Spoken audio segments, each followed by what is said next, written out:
எந்தெந்த காயெல்லாம் வச்சு சட்னி பண்ணலாமோ மோஸ்ட்டாக எல்லா காயும் வச்சு சட்னி பண்ணியாச்சு. கோவக்காயில் தான் இதுவரையும் ட்ரை பண்ணலன்னு இன்றைக்கி கோவக்காய் சட்னி தான் செய்ய போகிறேன். வாணலில் கொஞ்சமாக எண்ணெய் சேர்த்து 1.5 டீஸ்பூன் கடலைப்பருப்பு சேர்த்து வறுத்துக்கோங்க. கடலைப்பருப்பு ஓரளவு வறுப்பட்டதும் 1 டீஸ்பூன் மல்லி விதை சேர்த்துக்கோங்க. அடுத்ததாக 1 டீஸ்பூன் உளுத்தம்பருப்பு சேர்த்து வறுத்துக்கோங்க.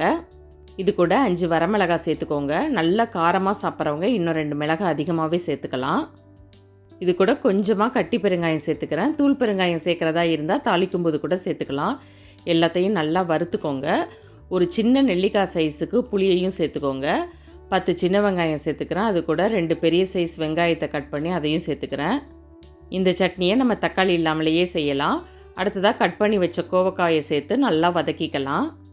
சேனலை ஃபஸ்ட் டைம் பார்க்குறவங்களா இருந்தால் இது போல் இன்ட்ரெஸ்டிங் வீடியோஸ் பார்க்குறதுக்கு நம்ம சேனலை சப்ஸ்கிரைப் பண்ணிக்கோங்க. உங்கள் ஃபேமிலி அண்ட் ஃப்ரெண்ட்ஸுக்கும் ஷேர் பண்ணிவிடுங்க.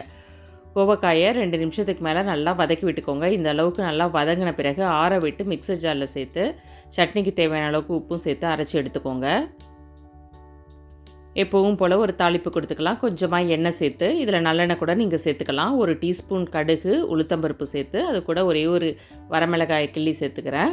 கொஞ்சமாக வாசனைக்கு கருவேப்பிலையும் சேர்த்து சட்னியை இது கூட சேர்த்து நல்லா மிக்ஸ் பண்ணி விட்டுக்கோங்க. நல்லா மிக்ஸ் பண்ணிவிட்டு 1 நிமிஷம் மட்டும் வச்சுருந்து ஸ்டவ் ஆஃப் பண்ணிக்கோங்க. இந்த ஹெல்த்தியான சட்னியை உங்கள் வீட்லேயும் ட்ரை பண்ணி பாருங்கள். சூடான இட்லி தோசையோட அல்டிமேட்டாக இருக்கும். ட்ரை பண்ணிவிட்டு எப்படி இருந்ததுங்கிறத உங்கள் ஃபீட்பேக்கை கமெண்ட்ஸாக ஷேர் பண்ணுங்கள். தேங்க்யூ.